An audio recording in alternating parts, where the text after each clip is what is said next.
Hey guys, Matt here. In this week's portfolio update, I want to paint a bit of a picture here. If you've been watching my previous portfolio updates, you will know that I'm taken to the opinion that we are on the right side of this whole market mess, economy mess, whatever. And in this video, I want to give my thoughts as to why.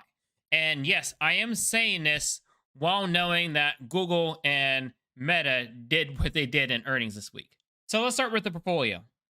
And you may notice from last week that my portfolio continues to look better and better. And yeah, it looks terrible now, like 17% in the hole. But I mean, it's been worse. It's been a lot worse. In the worst, we were approaching 60K, but the wrong way. We got Google, which, we'll get to that later. Google and Meta. Yeah, we'll talk about that later. They're not doing so hot. We got Palantir, which continues to inch its way up. Jivo, yeah, we'll talk about that a little later, but it continues to stay in the $2 range. We got AT&T, AT&T, which has been climbing its way up ever since like the positive earnings last week, and this is the start of my reason. Like AT&T is more of a utility stock, and you've seen how bad AT&T was, and I know that AT&T is on the right side of this because this stock trades like if we were to see like a 10% raise or 20% raise in a day, I'd be a little worried. But every day, AT&T has been making these 2% raises, 1% raises, 2% raises. That's how AT&T usually trades, and that right there, like, yeah, that's a good sign to see. Verizon. Now, Verizon's earnings were, they beat, but they had some operational failures, which led to a drop in price. But Verizon seems to be on its way back now. And then, of course, we got Walgreens, and then we got FedEx slowly inching their way back. So yeah, things are very clearly inching their way back. And I want to continue my reasoning with Intel. Intel had earnings last night, and let's be honest. If you saw the numbers, let's take a look at the numbers here. Just take a look at this. Revenue down 20% versus last year. Gross margin down. Operating margin down way down. Net income, like, absolutely terrible. Like, these numbers, the numbers that Intel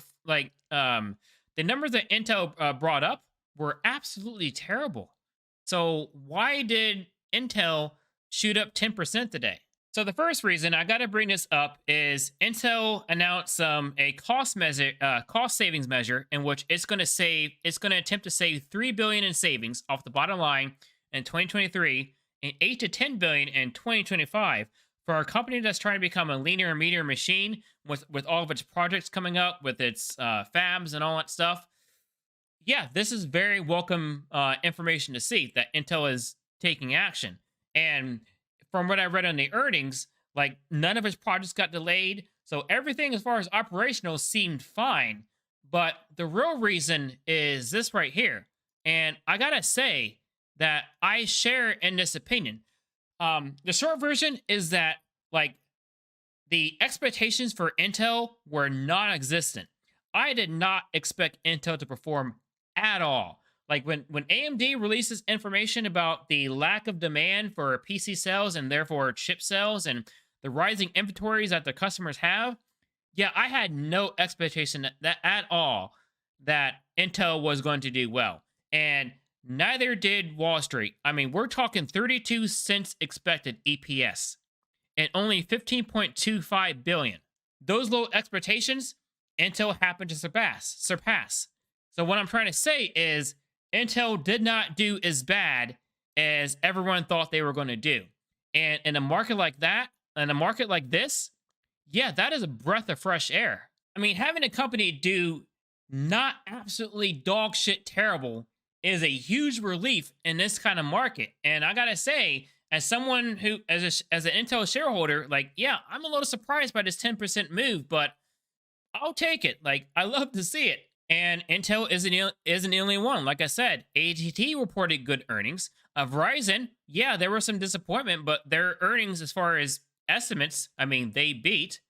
And then we got banks like, I think JP Morgan did really well. We got Apple did really, really well in their earnings. We got Netflix that did very exceptionally well in their earnings. So we're starting to see companies not do absolutely terrible. Now, how does that explain Google and Meta? Well, in my opinion, that's easy. Now, Meta has its own problems with the whole metaverse thing, but I mean, excluding that, keep in mind that Google and Meta, I mean, most of their earnings come from ad revenue, and that ad revenue is dependent on other companies having the budget for ad revenue. And when companies are not doing as well as they had hoped, I mean, one of the first things that gets slashed is the ad revenue. Now, I want you to follow me on this one.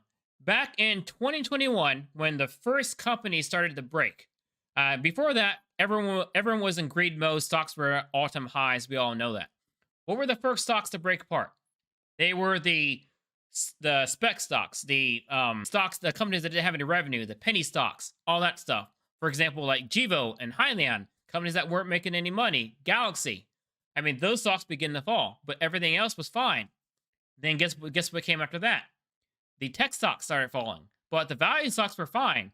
It wasn't until the end of 2021, and then even more so at the beginning of 2022, when everything fell off a cliff. So throughout 2022, all the companies doing terrible, ad revenue slash, everyone hates life.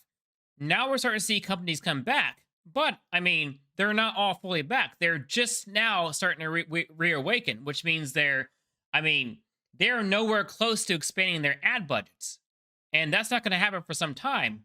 And companies that depend on the ad budgets, like, they're going to have to wait till all the other companies are back in line.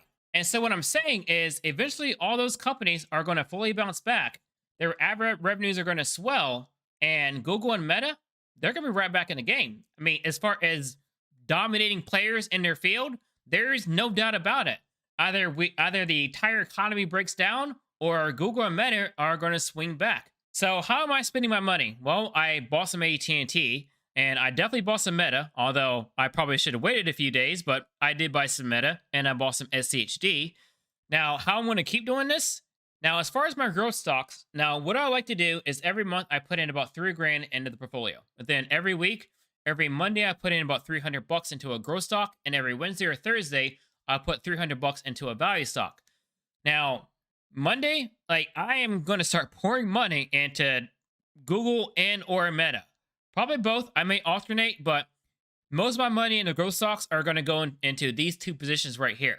Now, as far as my value stock, I got some decisions to make. Like, as I mentioned, I want to get this to 5 figures invested. I want to get this to 5 figures invested. And I'm probably going to start pumping some more money in the Intel. So, in short, Google and Meta for my growth stocks, T, SCHD, and Intel for my value stocks. Those are the positions I'm going to be focusing on for the time being. But anyways, take care, have a great day, and eat your vegetables.